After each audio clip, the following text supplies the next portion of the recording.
Namaku Alexei Voinov. Saya lahir di Saint Petersburg pada 8 Maret 1881 di sebuah keluarga yang sederhana. Ibu saya adalah seorang petani yang bekerja pada tuan tanah. Sedangkan ayah adalah buruh bangunan yang meninggal ketika saya berusia 10 tahun. Ketika itu terjadi bencana kelaparan Rusia tahun 1891.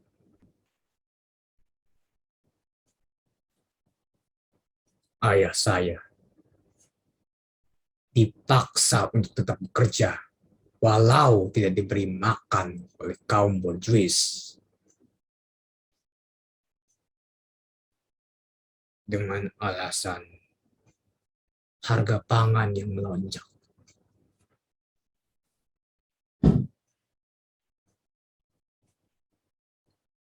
Sejak kecil, saya adalah orang yang jujur dan berpegang teguh pada nilai moral.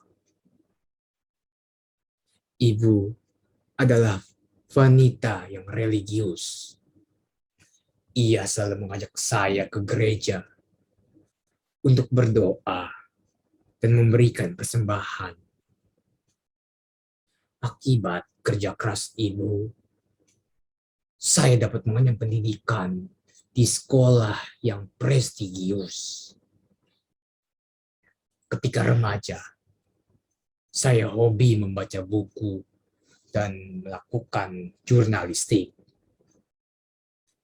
Akibat hobi itulah, saya menyadari berbagai kesenjangan sosial dan penyalahgunaan kekuasaan.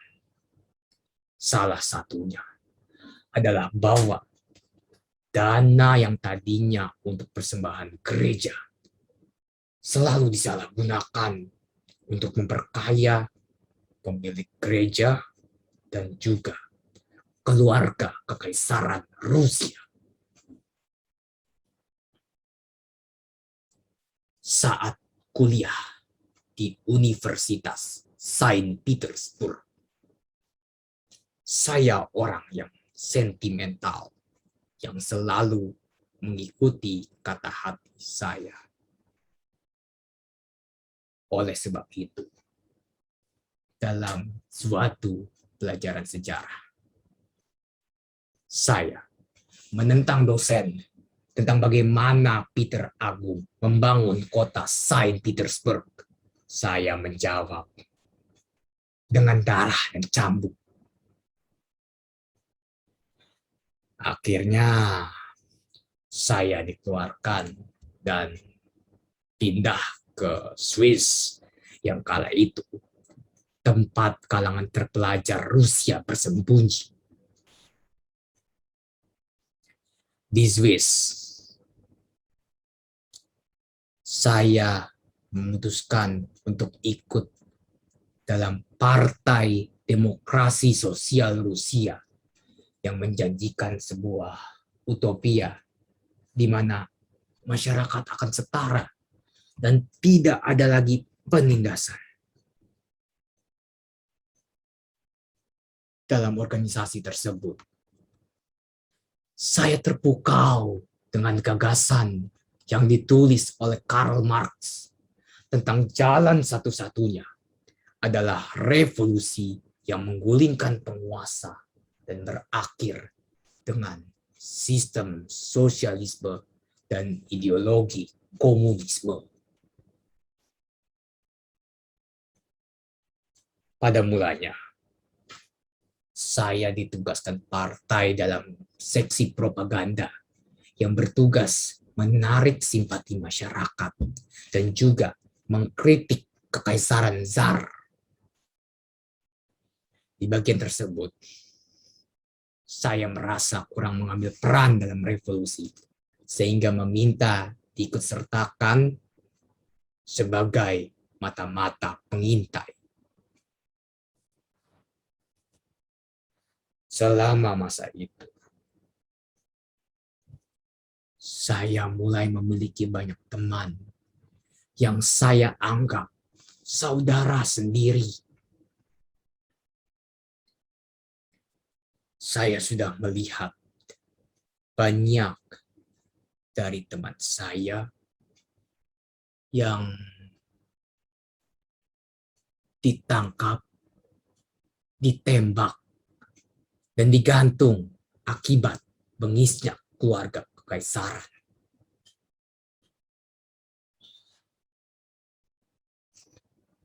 Kesempatan yang saya tunggu-tunggu pun akhirnya tiba. Pada tahun 1905, partai menugaskan saya untuk bergabung dalam kelompok teror bom yang berencana membunuh Grand Duke Sergei Alexandrovich, paman dari Tsar Nicholas II. Saya adalah anggota termuda dalam misi tersebut. Misi diketuai oleh Boris Anenkov dengan Dora sebagai perakit bom, Yanek sebagai pelempar bom, dan Stepan sebagai pembantu Dora. Dalam misi pertama, saya ditugaskan partai untuk membuat peta. Seminggu telah saya habiskan hanya untuk belajar sketsa secara otodidak. Detail dan ukuran setiap objek harus divisualisasikan dengan akurat.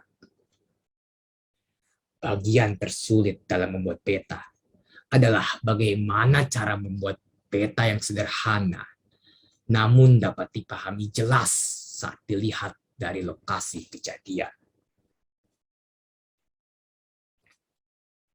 Saya pula yang memberikan detail kondisi dan waktu lewatnya kereta kuda Duk Sergei.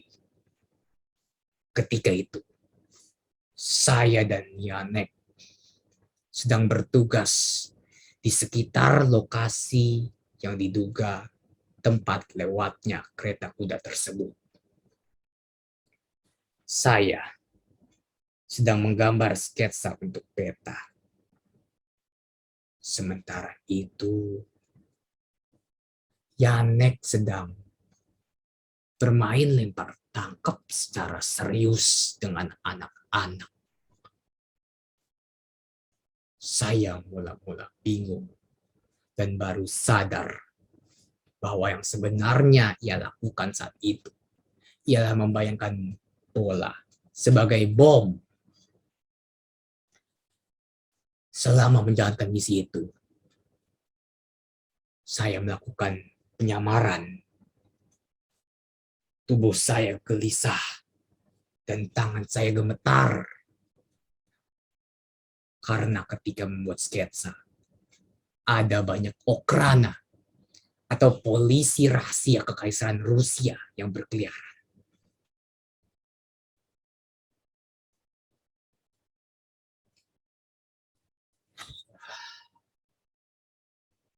Selain tugas tadi,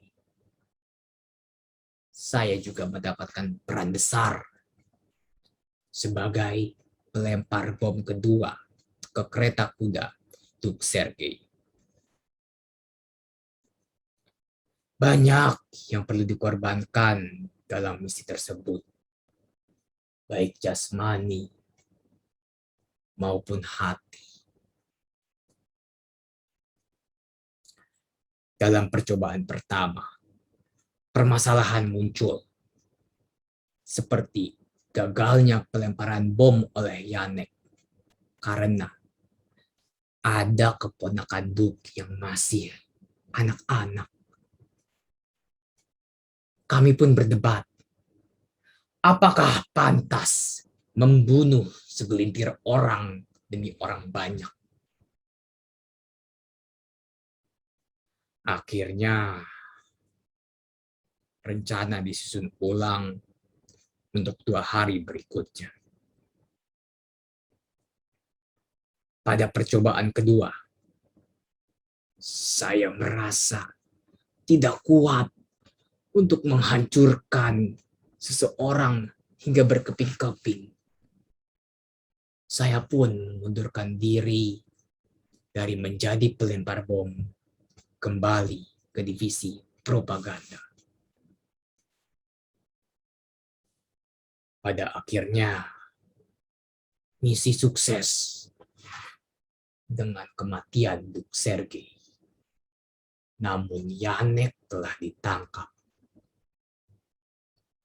Di penjara, Yanek akan diberikan pengampunan eksekusi oleh istri Sergei jika ia mengkhianati kami dan menyadari bahwa dia adalah pembunuh.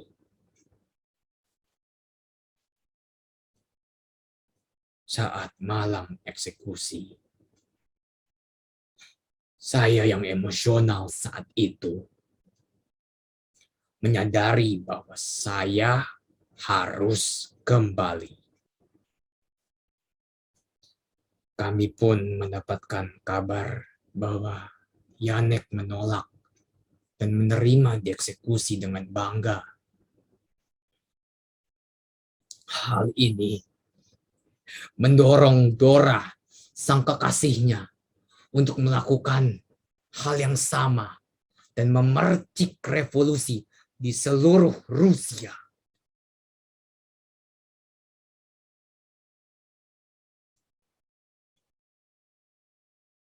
Impian yang selama ini saya dan kader partai perjuangkan ternyata sia-sia. Partai berpisah menjadi Bolshevik yang radikal dan Menshevik yang moderat. Pada tahun 1917, ketika itu Zar turun tahta. Lalu pada bulan Oktober, seluruh keluarga kekaisaran terbunuh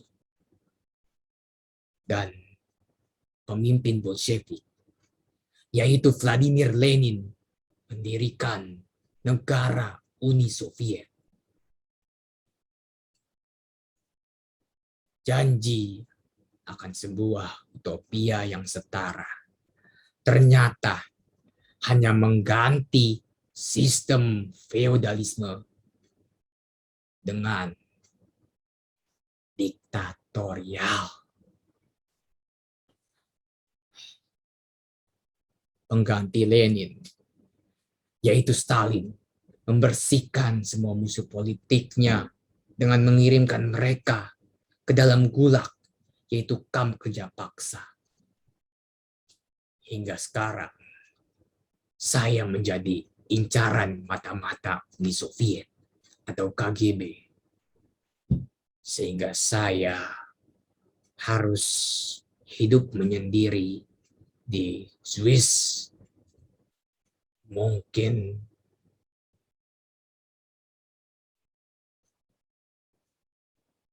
hingga akhir hidup saya.